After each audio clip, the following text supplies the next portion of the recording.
Hello and welcome to The Political Sphere, the show focusing on the biggest stories in politics in the last week. I'm Lawrence Jeffcoat and here are the biggest stories in politics in the last week.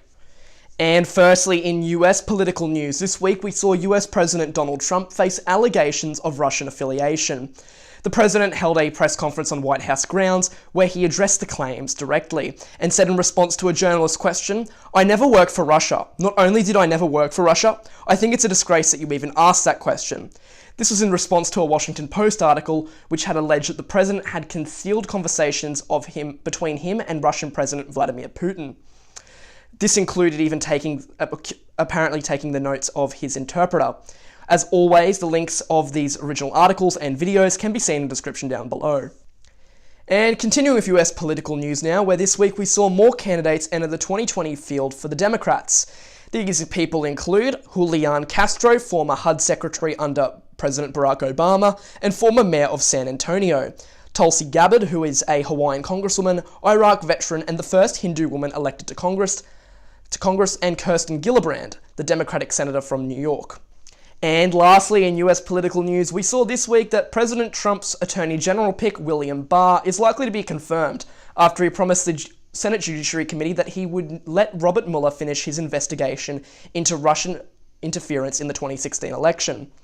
Mr. Barr was the Attorney General under the first Bush administration and has previously been critical of the Special Counsel's investigation. And in Australian political news this week, Clive Palmer released his own video game on mobile devices. The game did face some backlash from the management of singer Boy George for a song in the game's similarities to Karma Chameleon. The game is officially called Clive Palmer Humble Meme Merchant. Other song lyrics in the game include Clive for Canberra as you load the game. The game is a 2D platformer, and it does include some political figures, including Bill Shorten, who is featured as a cockroach, which the protagonist in the game, Clive Palmer, can jump on. The story mode sees players go through Australia from Townsville all the way to Canberra. Continuing with Australian news, this week we saw Prime Minister Scott Morrison travel to Pacific nations including Vanuatu and Fiji. The trip looked to counter China's growing influence in the Pacific by strengthening ties with local allies.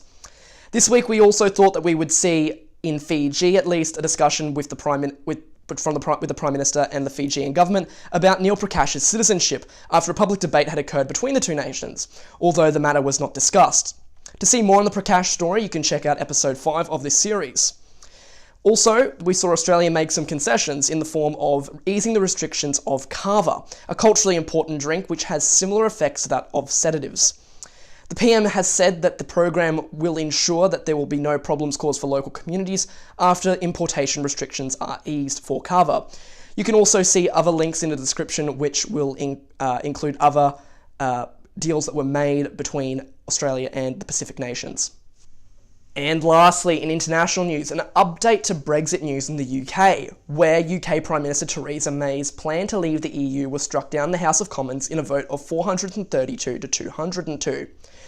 Miss May, after the announcement of the vote, had announced that she would hear debate on a motion of no confidence if an opposition party had decided to file a motion of no confidence.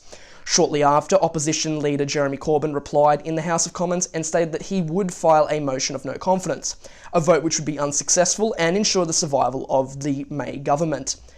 The UK is scheduled to leave the EU on March 29. To see more of these stories, check the description down below. Be sure to like the video and comment what you thought about the past week in the political sphere.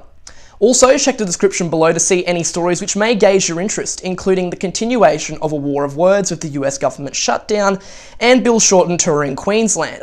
This is the first week where the episode has included video footage, so I'm looking to add a bit more polish in the future and improve on the format.